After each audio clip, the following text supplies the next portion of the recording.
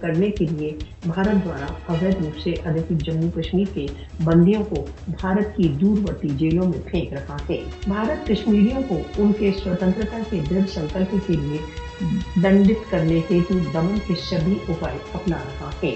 Bharat PSA، UAPA جیسے کالے قانونوں کو کشمیریوں کو سمرپن کے لیے ووش کرنے ہیتو پریوگ کر رہا ہے۔ مودی بہت ڈھٹائی کے ساتھ بھارت دوارا اویدھ روپ سے ادھیکت جموں کشمیر میں بندیوں کے جنیوا کنونشن سمبدھ ادھیکاروں کا النگھن کر رہا ہے۔ مودی شاسن کو سہسروں کشمیریوں کو اویدھ روپ سے نظر بند کرنے کے لیے دنڈت کیا جانا چاہیے۔ ساروبھومک سمدائے کو اویدھ روپ سے نظر بند کشمیری بندیوں کی سہایتا کے لیے آگے بڑھنا چاہیے۔